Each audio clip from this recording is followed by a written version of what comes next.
Each year, Microsoft Research hosts hundreds of influential speakers from around the world, including leading scientists, renowned experts in technology, book authors, and leading academics, and makes videos of these lectures freely available.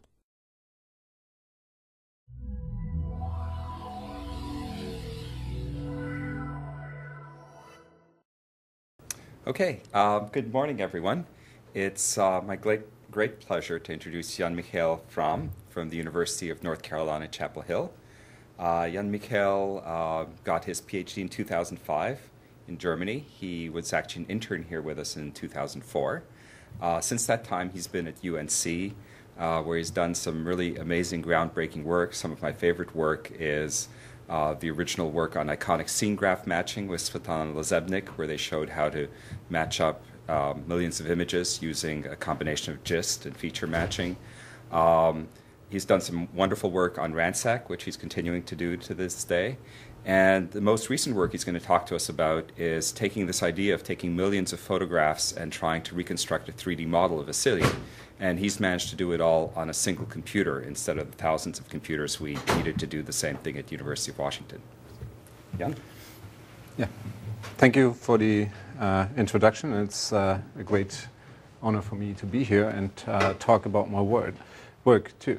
So what we have nowadays, everybody knows, we have billions of photos actually online that show the world basically everywhere.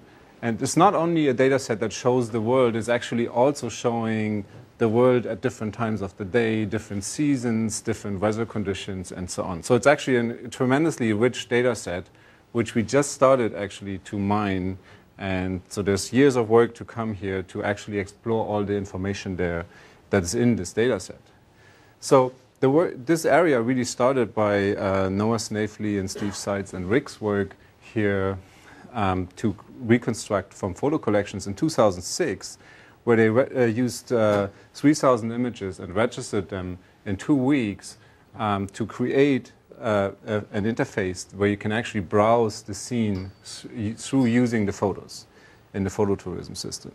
So obviously the performance wasn't too great, and so we all spent basically the next years till last year to actually drive this up in terms of performance by using the redundancy in the data set, focusing our efforts on the right parts of the data set, and so on. And last year was Rick and Noah and Samir and Steve reached the point where they could reconstruct 150,000 images on 64 PCs in a day.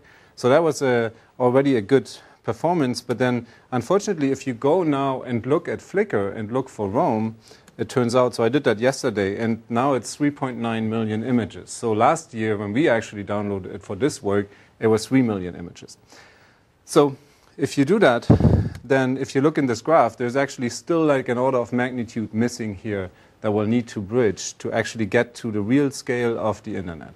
So what I'm talking about today is our approach that actually produces this data set with 3 million images and registered it on a single PC in 24 hours, and not just like the previous approaches uses the cameras, registers them, and browses the world through the photos. We actually create a 3D model of the scene that you can now view from any viewpoint you want. So that is the major topic of my talk. Initially, I quickly go through the steps that you have to perform in order to get a reconstruction. And then towards the end of the talk, I actually talk some about our work on real-time scene reconstruction from video that we've performed before. So now, if you have a photo in here, then if you have a photo collection, you'll actually need to find the photos that overlap, so show the same scene in order to start the modeling process. And there's various ways of doing this. So once you have these, then the task is to register those two photos to each other. And so for humans, it's very easy to find that out. We look at the scene, and if everything moved to the left, then we know the camera moved to the right. And so for the computer, obviously, we'll identify salient points in the images and look at their motion to tell how the camera moved. So once we'll have that, then we'll actually get the second camera's position here. And from that position, we can now also triangulate where the 3D points, the salient features are. And that we can use to locate new cameras. And so this process gets iterated on and on until you register all your cameras. So after that, the next task is to really, once you have the camera positions, you want to find the depths for each pixel in the image. So for each of these pixels, you look in the second image along the projection of that ray for the corresponding point, and when you find it, you triangulate that. So that gives you a depth map describing the depth or the distance to the camera for every of your pixels in the image. And brighter is farther away here. So once we have that, we can actually use those 3D points, mesh them, and put the texture from the images onto that model to create the 3D model. So there's obviously a whole bunch of challenges in this process. So one is robustness. So in every step, we'll basically have to deal with error, erroneous measures, and so on. So we'll have to overcome this. And the second one is to really boost the quality. So because in those photo collections, we actually have 10 megapixel images nowadays and so on. So really providing a very rich, detailed information on the scene. And so we'll need our models to reflect this. And this is still a challenging task. And then I already mentioned we'll have millions of images. So that means we'll have to really have a system that scales well and keeps up the speed in order to deal with these data. So let me come to our work on how we do reconstruct from millions of images in a single day. So here are the 3 million images we downloaded last year from Rome. So each image is 1 pixel here. So that, if you look in the data set, there's a lot of images in there that show the major sites of Rome that anyone would expect to see. But there's also actually even more images in there that may show some parts of Rome, but really are not registerable for us, and they don't show the parts of Rome that we would expect. Well, especially the pool image down here has probably not much to do with the Rome model we expect to do. So the first thing that we'll have to do when we have all these images is we'll need to find the ones that we actually want to use to model. And so that we have to be very efficient about. So the way we do this is we'll actually extract a descriptor, so the gist descriptor, for every one image. And the gist descriptor basically describes the edge structure of the image and the texture, and has a color component in our case. So it basically delivers for an image a 368 float descriptor to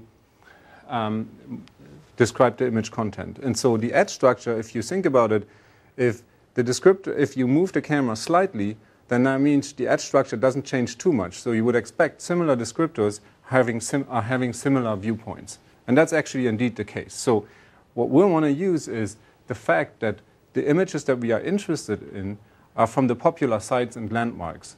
So those, we have a whole lot of redundancy there. So we want to group them by basically using their descriptors here. So in 4 GB of image data, if you want to cluster that to find the popular viewpoints, that's very expensive. And so you want to use something like a GPU to have parallel computation. But 4 GB of data is not fitting on a regular GPU nowadays.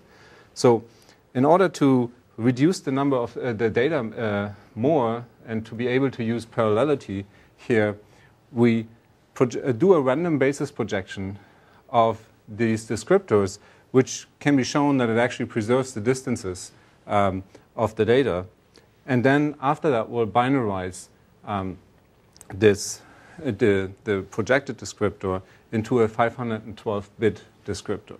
So now we have 512 bits describing every of our images, and the Hamming distances in this space are still approximating the Euclidean distances in the original descriptors. So what we want to do here now is clustering, and we'll use k-medioids clustering because k means there is no meaningful mean for binary data anymore. So, but clustering also has a disadvantage. it always depends on your initialization. So you can do a random initialization. It actually does work for this method with a random initialization. But also for the photo collections, it turns out there's actually about 10% of the data are geolocated, mostly by users clicking where they took the photo. And so this is actually giving you, if you plot this on the map, a distribution of where you expect your clusters to be. So we'll use this distribution to initialize a good fraction of our cluster centers, plus then we'll still add some random cluster centers to it, just not to miss out on anything in the data set.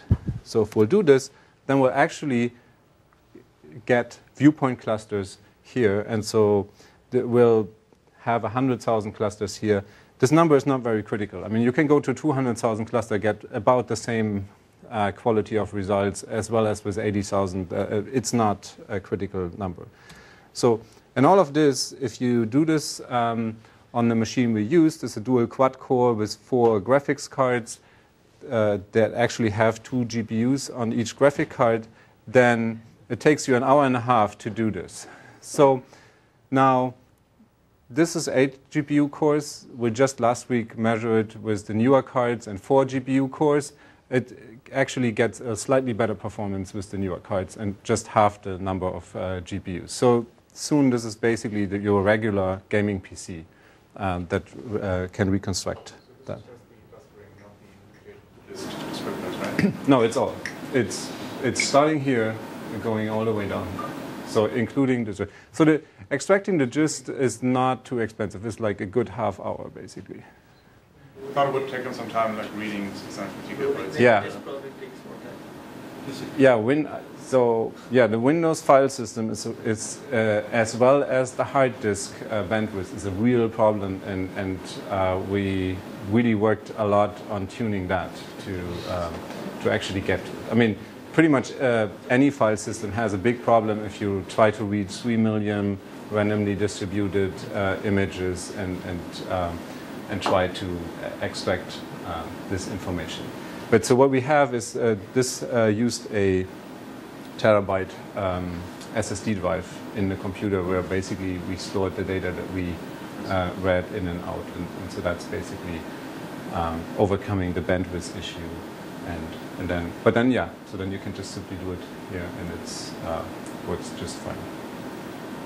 So if we now look at these viewpoint clusters that we get, you see, I mean, so for example, this one up here clearly shows the inside of the Colosseum. And down here we see St. Peter's Dome and the Trevi Fountain. But also there's a whole lot of images in there that actually are not belonging to these scenes. So obviously, this provides a very nice loose grouping based on the appearance, which we use actually to process each of these clusters in the next steps independently. So we can actually leverage the parallelity of the machine very well. But we'll really need to clean up the images that are not belonging into the cluster. So obviously, one way to do this is to enforce a valid camera motion between the images in each of the clusters. So that means you basically look if there is an apipolar geometry between the 2 images. So in order to do that, now we'll have to go back and compute the features for each of these images. So what we used was SIFT features, which we can actually compute with 84 Hertz, which sounds real great. That's a very fast computation, and I was real happy when I heard this initially. The problem is if you do the math, then we still figured out, oh, it's going to take like more than like 9 hours to actually compute this. So this is actually our single most expensive step here. So we're looking into now going to cheaper descriptors here to solve the same task that you can compute faster to save time. And so then next, you need to establish your putative matches, which of these points potentially correspond to each other. And that, again, is very tedious on CPU, but on the GPU, you can do this with several hundred hertz. And then we verify the epipolar geometry estimation. So the typical way to do this is RANSEC. Sort of n-squared matching? Yeah, so you basically have the set of matches in one image and the set of matches in the other image, and then you basically have to compare descriptors to find out which ones potentially overlap. So So when you say 800 hertz, it takes 1/800th of a second to match a pair of images. Yes. But the number of images in a cluster can be up to what? 1,000 or So more. I mean, so that we really don't put any. Sorry? So there might be a million comparisons to be done, right? Well, so I don't detail that a lot here, but basically the way it works is we're also cut down on that, yes, because you can't do it exhaustively within a 1,000 image cluster. Right. So the way we do it, we'll find an initial subset of consistent views closest to the cluster center, basically, and we'll assume normally 4 views that match pairwise. And then after that, we'll basically only verify to one of those images. I see. And that's basically keeping the complexity linear here. And because otherwise, so like the whole verification stage here for the images is in the order of 5 to 6 million evaluations, actually. Yeah, otherwise we wouldn't have been able to do it there. So we'll estimate the fundamental matrix. Just very briefly, Rensec. At this point, we do not assume that we have the calibration of the camera. So we pick 7 matches here, compute a fundamental matrix from this, and then you evaluate this on all the data, all the matches, and count inliers, basically. And if the solution is better than anything we've seen so far, we'll keep it. And we keep doing this till we 95% sure that we actually saw a good solution. So this works real well for reasonable inlier ratios of 50% and above. It's very fast. But unfortunately, it exponentially degrades in terms of the performance with the lower inlier ratios. So this is not only views that have a few inliers. This is actually, unfortunately, also all the views that do not match. Because you have to go all the way down there to be sure that they don't match. So that's a big problem. So one of the things is the traditional Rensec, as I just explained, basically creates one hypothesis and the next and evaluates it on all the data and keeps doing that. So in 2003, actually, David Nister introduced the preemptive Rensec, which chunked the data up in blocks and then evaluated all the hypotheses on the different blocks and only continues evaluating the better half of it on the next block and so on. So this cuts down on the complexity. It implicitly assumes actually here that you know how many hypotheses you need. So we actually extended this in our 2008 paper to still be adaptive here in the number of hypotheses. And then instead of cutting down by half all the time, we look at the likelihoods of the solutions being good solutions or not. And we'll only follow the ones that we have still a reasonable belief, so like a 50% or 70% belief in actually turning out to be good solutions. So if you do that, then what the original preemptive Rensec did is cutting down in half. So this is the number of evaluations you have to perform here. Whereas if you look at the likelihood of the solutions turning out to be good, even for a 50% likelihood ratio, you can see we actually evaluate a lot fewer data here by basically just keeping track of what looks good and what doesn't. And then another step that we'll actually do is we also order our data by the confidence that we have in the data. So points that we know have a pretty much a dead-on descriptor match, for example, are much more trustworthy normally than the other ones. So you use in the sampling step, you sample those more often to create good hypotheses early on. So that actually helps also a lot. So the overall process actually gives you about a 2 order of magnitude speed up to the traditional Rensec approaches here. So that's actually real critical. But it still does not remove any of the disadvantages of degrading performance by basically having to evaluate more for low inlier ratios. But so here, one of the observations with the photo collections we have is we actually have a lot of redundancy in our data.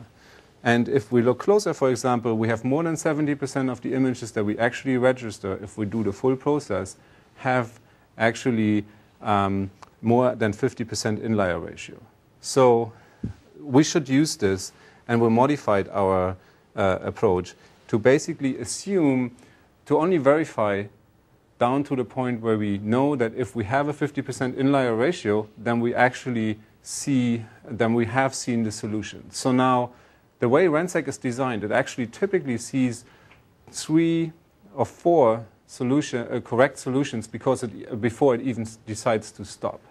So that's the point here, that we actually then still, if we haven't found a good solution, we actually look at the best solution we saw so far, use again the likelihood of this being a good solution, and refine that solution and accept it if it is a good solution on the data set. So that means we're not losing the 30% of the views that are having less than 50% inlier ratio. Actually, it turns out, in most cases, so we've never lost on any of the data sets more than 5% of the registered images. And actually, typically, it's more in the range of 1 or 2% images that we do not register by this. But the speed gets a 5-fold speed up, which is actually pretty substantial. And so this step, as you will see later, is a bit more than 2 hours. So a 5-fold speed up is actually important. So once we do this, now we have the clusters cleaned up. We basically look at data where one cluster corresponds to a particular scene. And there's also still a very high level of redundancy here. So especially if you look for the cupola here, it all almost looks the same to us. And so we use this fact to represent each of these clusters by simply one view, the view that has the most matches to the other views, and call it an iconic. So that is a very efficient summarization of our data set. So basically all this together is about 2 hours and 20 minutes. And that means the number of connections, given the number of connections we verify, about 500 Hertz verification rate here for these epipolar geometry solutions. So now we found the iconics. And so they correspond to the viewpoints we really want. But so if we think about it, we still haven't solved our problem. Or basically still have, now we have only, instead of 2.9 million, we have 22,000 different views. But we still have to find out which views overlap and which views don't overlap. So that will have to go back, basically. And so the way we do this, obviously you could use a vocabulary tree or bags of feature approach to find overlapping views within the 22,000 iconics. That costs some time to build up all the indices and so on. So instead, what we use is actually that for all these clusters, we'll basically determine a geolocation by looking at the images in there. So if the images that are geolocated within the cluster vote on the location of the cluster. And so then we'll connect the cluster to, or we test connections to all the image clusters around within 150 meters. And that's not very critical, the 150 meter threshold.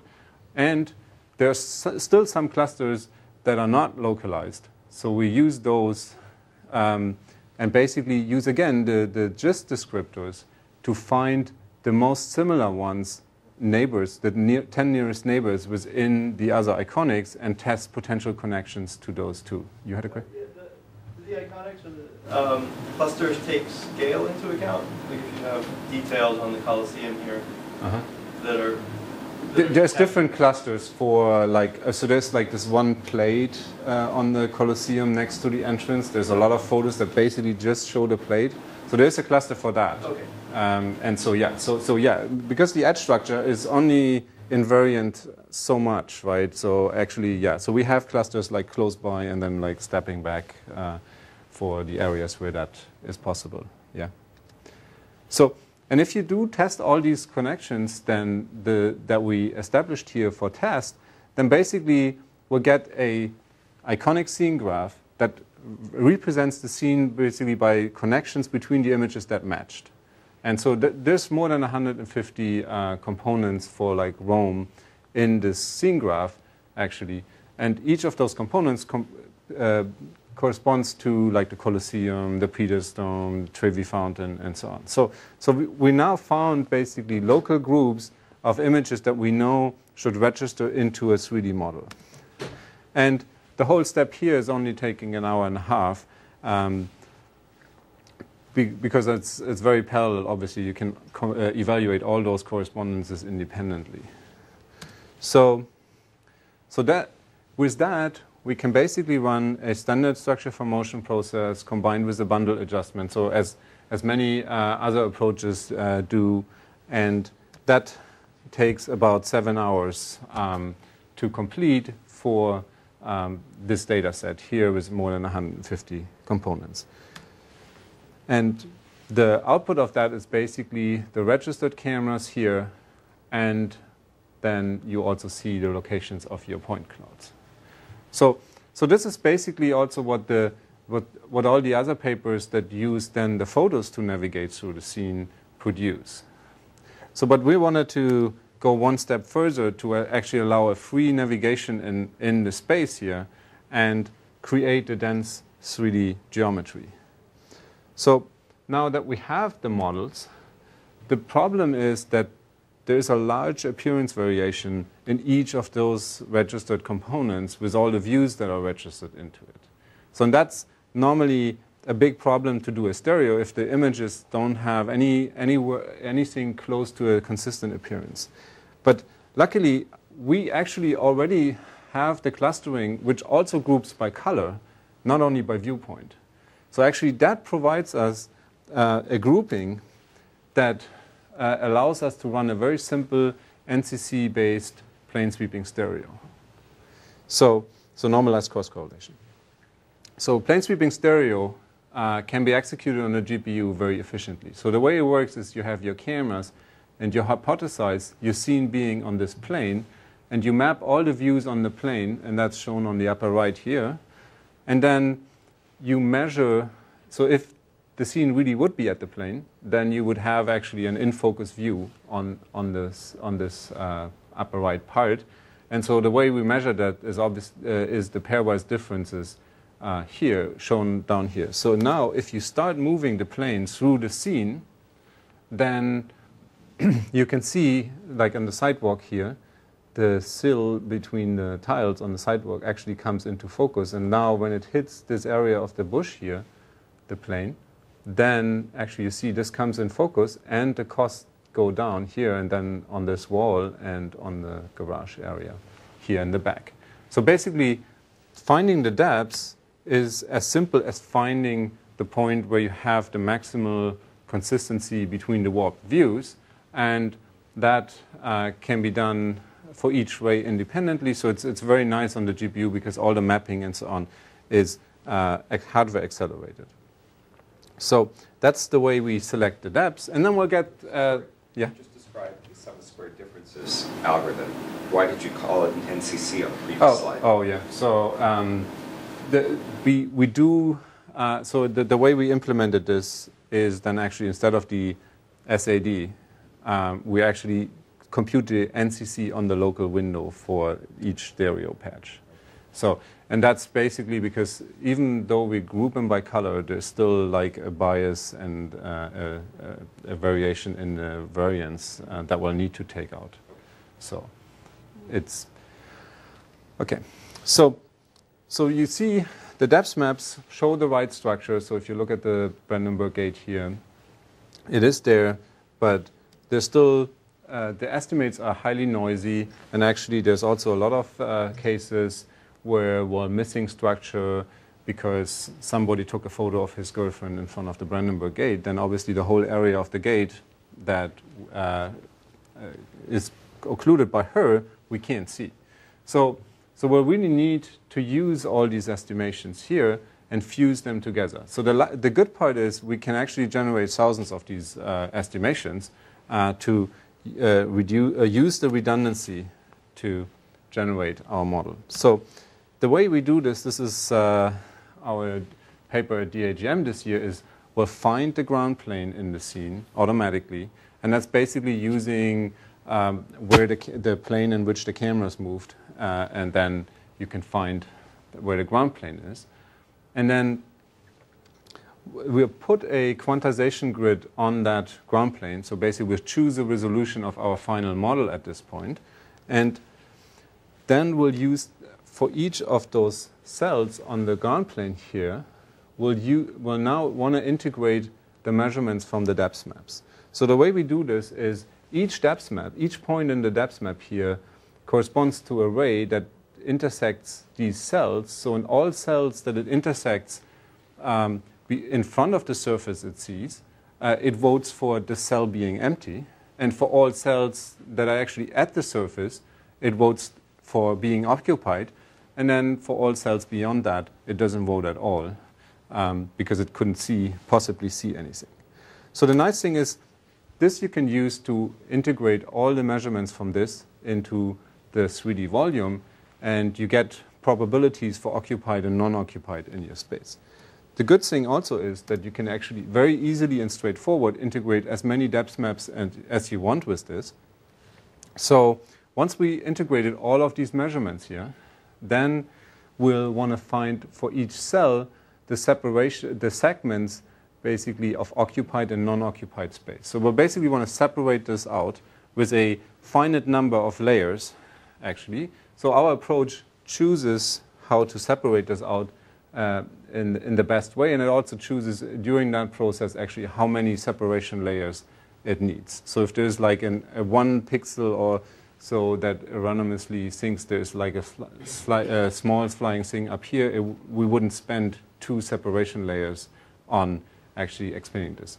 So the approach really then gives you the volume model here. And the nice thing is really enforces vertical facades here as regularization. And the surface that you actually get is continuous and has no holes, which is actually very good for the visually pleasing the model. And since there's only a regularization with the number of separation layers along the height direction, each of these cells is completely independently computable. So which means you can put this again on the GPU and gain the full range of parallelity that you possibly can. So and then we'll average all the images that see the texture, the surface, and project the texture onto it. And that is how you get the model. Okay. So, but there are also scenarios that we've worked on where you don't want to rely on a crowdsourced approach to get your model, right? So you actually want to go out yourself and are willing to pay the cost of capturing the data yourself. And so this started in 2005 with the UrbanScape project jointly with the University of Kentucky, where we took a truck with cameras in the back, and to actually limit the large-scale drift, we put a very accurate GPS and INS system on that to increase the precision and limit the drift. And then, so the results here are the newer ones using the new fusion and so on, but basically we can capture these videos, and at the same time it takes us to capture, we can on a single PC create the 3D model out of that. So when we measure, so we captured a lot of data in Chapel Hill, about 1 million frames, and computed a model. So this was 4 cameras capturing 3 hours, so it would be 12-hour reconstruction time about, but there's a little time that where you have like on traffic lights and so on that you don't really process a lot. So we're basically processing with 30 hertz using, and that's a standard Office PC by now, to create this. And the GPU really, even here in the stereo and so on, was real essential, because otherwise it takes you about 8 weeks to get the same data. And that's basically by using the GPU in all stages of the pipeline. So now, since we had the system in our system where we basically measured the camera pose, so we didn't have to compute camera poses from the visual measurements. So, but one thing you still have is if you look at the video like this, here you drive, and the scene is actually, the major part of the scene is actually pretty far in the back. So if with all the stereo approaches that are around, you always choose a set of cameras and then you compute your depths. And then, even if you do everything right, this is the back wall of that building that you get. And it's basically because naturally the accuracy in stereo degrades quadratically with distance to the camera. So, but that's really not very helpful. So the way we'll avoid this is that we actually have a video stream, and that's a very rich data source. And so it has actually many more cameras than we typically use in stereo. So what you can do, you can vary the cameras you use depending on the depths, as well as at which resolution you use those cameras. Because this is the one part of the story, right? So this is very noisy and so on. The other part of the story is that very close to your camera, you're almost sub-millimeter accurate, right? So you spend a lot of computation on an accuracy that you don't need. So by varying resolution and baseline, you can actually achieve a much better model, especially in the back. You see the differences. So if we get to the tree here already, you can see that that the tree in the new method is more accurate. But especially interesting is if we get back to the wall, then you can really see the difference of this. So to achieve this with standard stereo, you would need a 15 megapixel camera instead of the 1 megapixel camera that we had, which would then cost you a lot more computation in order to get the model.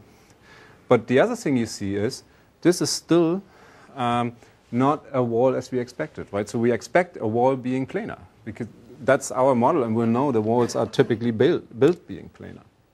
So what we do for that is actually we took the videos and then we create the depth maps, and then we'll create planes within this depth map. So we use the depth information to, with RANSAC again, hypothesize where are planes in these depth maps. So the drawback with that is if you fit these local planes, then for example you fit a plane in this bush, which is not what you want to do, but locally the structure to the RANSAC looks pretty planar. So the model looks ugly, but it does the right thing. So we need to avoid this, and there's really no good way of using the local geometry from the depth maps to distinguish between noise in the bigger planes and the noise here. So what we did is we trained a classifier on image features like the mean color value, the gradient distribution, which for man-made structures that are planar is, for example, we typically have 1 or 2 dominant gradient directions, whereas vegetation is kind of all over the place with the gradient. And so we use this to give a likelihood of what we think the likelihood of planarity is. So when you see, like for the bush areas here, we really have a very low likelihood of being planar. So if we'll merge this in an MRF optimization, then what we get is that we actually take for the vegetation parts of the scene, we actually do take the general geometry, and we only enforce the planarity condition on the really planar parts of the scene. And in between there, we also do some plane linking so that actually the same scene plane gets propagated, gets the same label everywhere in the image. So this is really, if you look at the output, what you want to see. And so here's starting with the standard model. We'll now find the planes and then zoom into the model, can see. So on one hand, this not only enforces this being planar, so all the straight lines actually are straight now, which is really what you expect, but also we clean up some of the uncertain areas here with this by forcing the plane to go through there if we don't have any reasonable estimation here. So to summarize, I talked about the appearance clustering as well as the robust estimation on how to actually make the estimation for photo collection registration robust, as well as also the stereo fusion here, the new stereo fusion from us, that actually leads to much nicer closed surface models and scalability and speed. So both systems basically work in real time now. Or real time is a unsharp measure for here, but so basically, so this is actually the 3 million frames is actually about as many frames as you capture as you run with an HD video camera a day through Roam. So it's just shuffled up, unfortunately, afterwards. But so that So we have a little more work, and I just briefly dig into a few things. Is these models you can actually use, obviously, for much more than just looking at them. So one of the most obvious applications is using them to register a new photo to localize, for example, yourself with your cell phone camera and so on. So we showed last year that you can do this actually with more than 10 hertz on a regular PC. You can just basically upload the image and then it registers you with respect to the models. So the models actually do serve a purpose. So the other very good area of application is robotics. So we can use very similar approaches here to build maps for robots that walk around. So for building scale maps, we can use the location recognition to close the loops. It's the same bundle adjustment techniques running in the photo collection work. And on building scale for like a 12-minute video, we can actually do this in real time. So this is a very, enables the robot to really walk around. So once the robot can actually navigate nicely, then you can also use the robot to navigate in a way that it actually improves your model. So we're looking into how do you combine the reconstruction and the map building so you get a better model. So basically the robot takes the view you want to improve your model the most. And so that gives nicer results too.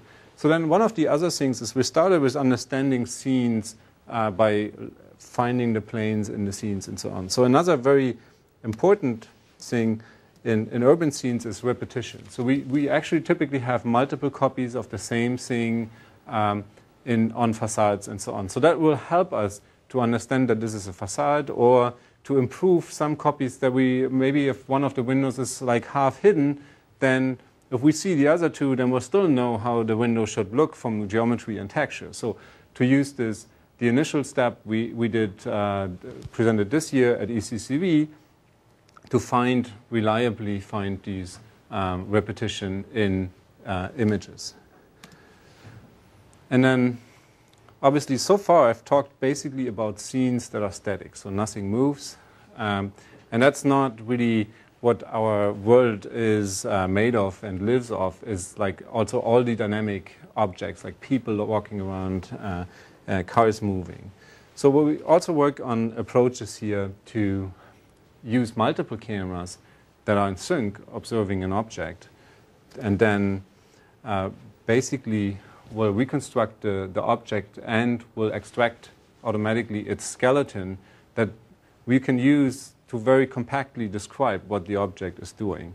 And actually this also is then easy to use for analysis of the behavior.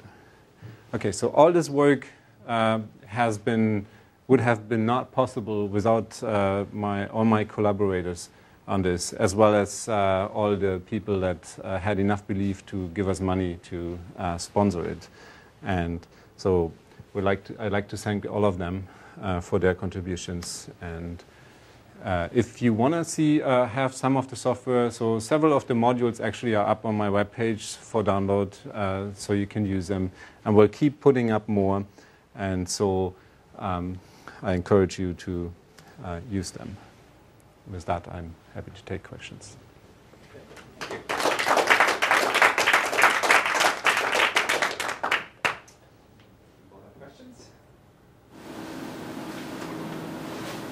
Okay, so that was hard to distinguish who was first. Let's start from the front. Okay. Okay.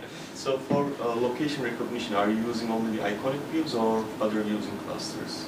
No, so that approach was slightly differently. So what we did is we look at all the features that were the sparse points that were reconstruct, and then all their observations, so that you typically observe them like many times, right? So and so we'll take all their descriptors, and then we'll cluster the descriptors and take kind of the cluster centers. So again, some iconic summarization of the best ways of describing those features. It's more like iconic set of of descriptors. No, descriptors. No. So we'll do this for every feature point. So an iconic description for each feature. So basically capturing the variance of appearances that we have seen it from.